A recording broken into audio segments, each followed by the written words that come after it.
उद्देशिका। अब हम पढ़ेंगे कि हमारी उद्देशिका क्या है, यानी कि संविधान में ये उद्देशिका का क्या महत्व था। तो सबसे संविधान की शुरुआत उद्देशिका से हुई थी, जिसमें राजनीतिक, धार्मिक, नैतिक मूल्य का उल्लेख हुआ था। किसका उल्लेख हुआ था? राजनीतिक, धार्मिक और नैतिक मूल्य का उल्लेख हुआ था, जो हमारे संविधान का आधार स्तंभ था। अगर आपसे पूछ लिया जाए कि हमारे संविधान का आधार स्तंभ कौन था, तो हमारे आधार स्तंभ क्या था? उद्देशिका था। अब उसके बाद आता है इसमें जनता की भावना और महत्वाकांक्षाओं को ध्यान में रखा गया था, यानी कि हमारा जो संविधान बना है वो हमारी जनता की देखरेख में बना है, या हमारी जनता की भावनाओं को देखते हुए बना था। अब इसके बाद है उद्देशिका की को संविधान की आत्मा कहा जाता है। अगर आपसे क्वेश्चन आ जाए कि संविधान को क्या कहा जाता है, तो संविधान को उद्देशिका को क्या कहा जाता है, तो उद्देशिका को संविधान की आत्मा कहा जाता है। फिर उसके बाद है संविधान निर्माण में महत्वपूर्ण भूमिका निभाने वाले संविधान सभा के सदस्य। सर अलादी कृष्ण स्वामी अय्यर ने संविधान की प्रस्तावना को हमारे दीर्घकालीन सपने का विचार कहा है, तो जिसमें राजनीतिक, धार्मिक, नैतिक मूल्य का उल्लेख होता है, जो संविधान का आधार स्तंभ है। आपसे पूछ लिया जाएगा कि संविधान का आधार स्तंभ क्या है, तो आप बता सकते हैं कि उद्देशिका इसका आधार स्तंभ है। फिर उसके बाद है इसमें जनता की भावना और महत्वाकांक्षाओं को ध्यान में रखा गया है, यानी कि जनता की जितनी भावनाएं थी, उनकी जो इच्छाएं थी अपने संविधान को लेकर, उन सबको ध्यान में रखा गया था। तीसरा आधार उद्देशिका को संविधान की आत्मा कहा जाता है। अगर आपसे क्वेश्चन आ जाए कि उद्देशिका को क्या कहा जाता है, तो संविधान की आत्मा कहा जाता है। ये संविधान की आत्मा किसको कहा जाता है, तो उद्देशिका को कहा जाता है। फिर उसके बाद है संविधान निर्माण में महत्वपूर्ण भूमिका निभाने वाले संविधान सभा के सदस्य। सर संविधान की प्रस्तावना को हमारे दीर्घकालीन सपनों का विचार कहा है, कि हमारे बहुत पुराने टाइम से हमारी इच्छा थी कि हमारे लिए संविधान बने, हमारे लिए चीजें बने, उसके बाद आज ये हमारा परिपूर्ण हो रहा है। उद्देशिका के महत्व क्या है?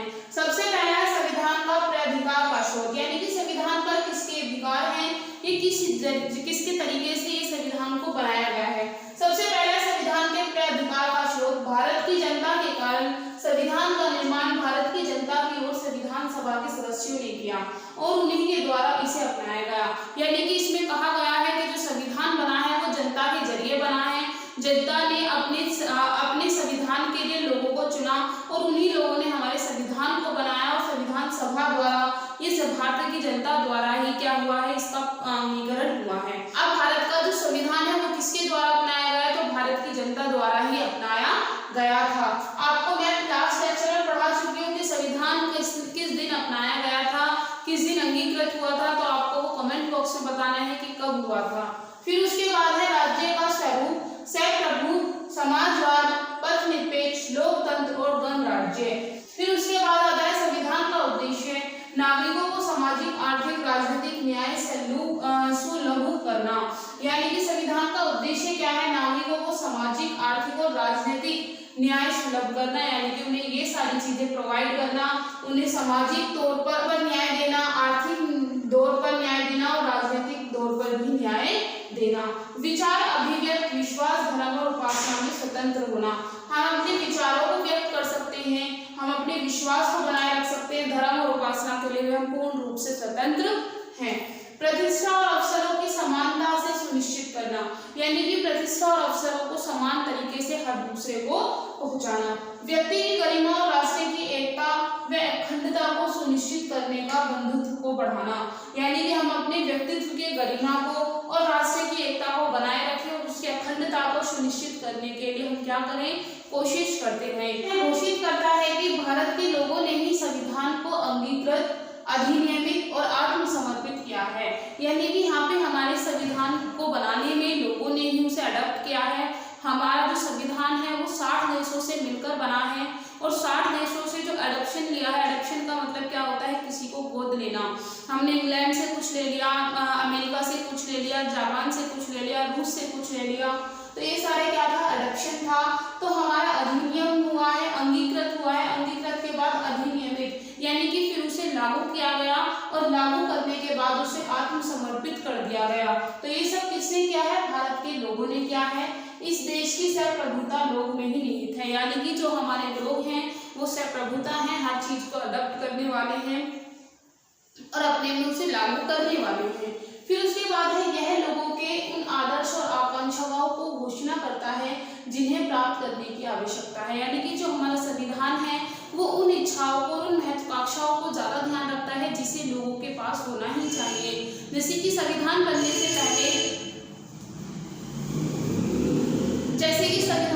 से पहले हमारे यहाँ सबसे बड़ी बात क्या थी, छुआछूत, यानी कि हम कहीं छू नहीं सकते हैं, बहुत सारा ऊंच नीच थी, जात पात थी, तो इन सबको खत्म करने के लिए उन्होंने क्या बना दिया, सब प्रभुता बना दिया कि सब इक्वल हैं, हमारे यहाँ पे सब एक जैसे, कोई कास्ट कोई बिरादरी नहीं है। फिर उसके बाद है संविधान द्वारा भारत को एक संपूर्ण प्रभुत्व संपन्न समाजवाद, पथ निरपेक्ष, लोकतंत्र, गणराज्य के रूप में घोषित कर दिया।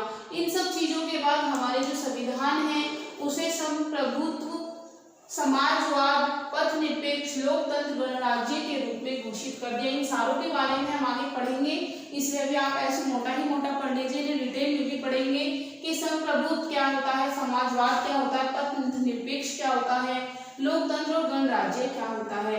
लेकिन न्याय, स्वतंत्रता और समता के में अभी तक समानता से प्राप्ति नहीं हुई है, यानी कि अभी भी हमारे यहाँ पे समाजवाद, पथ निरपेक्ष होने के बाद भी हमारे यहाँ न्याय और एरियो में बराबर न्याय नहीं मिलता है और हमें स्वतंत्रता भी नहीं मिलती है। कई जगह पे हमारी सोसाइटी में हमें स्वतंत्रता और न्याय दोनों नहीं मिलते हैं। हमारे कॉन्स्टिट्यूशन में होने के बाद भी हमें बराबरी का न्याय नहीं मिलता है और आज़ादी भी नहीं मिलती है। फिर उसके बाद है उद्देश्य। संविधान पूर्ण रूप से भारतीयों में निहित है, यानी कि जो संविधान है वो पूरी तरह से भारतीयों ने बनाया है। संविधान में उन सभी अधिकारों व स्वतंत्रताओं की घोषणा की गई है जिन्हें भारत के लोगों को नागरिक के लिए बनाया गया था, यानी कि भारतीय नागरिकों के लिए जो स्वतंत्रता या जो अधिनियम से जो रूल्स बनाए थे वो इसमें सारे निहित हैं कि हमारी नागरिकों के पास क्या क्या होना चाहिए, क्या नहीं होना चाहिए, किस तरीके से हमारे नागरिक काम कर सकते हैं। फिर है भारतीय नागरिकों के साथ साथ राज्य व्यवस्था और सरकार के लिए भी यह अभिव्यक्ति की गई है, यानी कि हमारे नागरिकों को तो ये स्वतंत्रता और अधिनियम मिले ही हैं, उसके साथ साथ हमारी राज्य व्यवस्था और हमारी सरकार दोनों के लिए भी कानून और नियम बनाए गए हैं कि किस तरीके से कानून में हमारी सरकार काम करेगी और किस तरीके से हमारी राज्य व्यवस्था बनी रहेगी।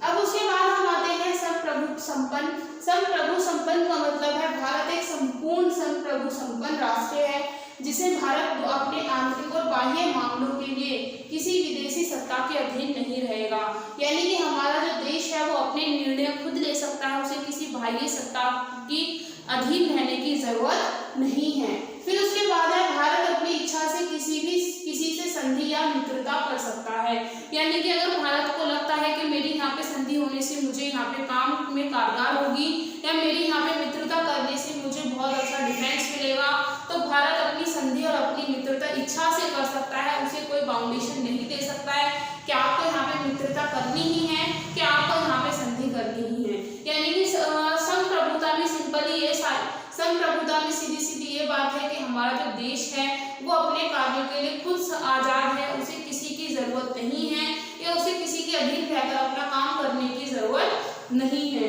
अब उसके बाद भारत किसी विदेशी सीमा को अधिग्रहण अथवा अन्य देश के पक्ष में भारतीय सीमा को छोड़ सकता है, यानी कि अगर भारत को लगता है, भारत अगर कहीं पे अपना अधिग्रहण कर सकता है, यानी कि अगर भारत को लगता है कि इस देश में हमारी सीमा होनी चाहिए तो वो भी कर सकता है और किसी दूसरे देश के लिए अपनी सीमा को छोड़ भी सकता है। जैसे कि आपने बांग्लादेश में पढ़ी होगी, बांग्लादेश से हमें कुछ एकड़ जमीन मिली थी और हमें उससे ज्यादा एकड़ जमीन हमने वहाँ पे दी थी।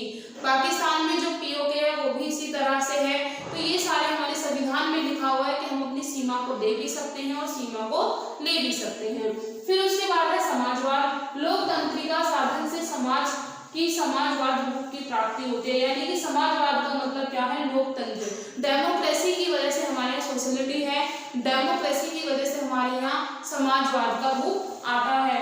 उत्पादन वितरण के सभी संसाधनों से राष्ट्रीयकरण और निजी संपत्ति का अनुमूल्य, यानी कि हमारा भारत कहीं भी अपने उत्पादन कर सकता है, अपनी चीजों का वितरण कर सकता है और अपनी लोकतंत्र यानी कि निजीकरण भी कर सकता है। उसे किसी के अधीन रहने की जरूरत नहीं है, वो अपने प्रोडक्ट को खुद बना सकता है, सेल कर सकता है और उसका निजीकरण राष्ट्रीयकरण भी कर सकता है।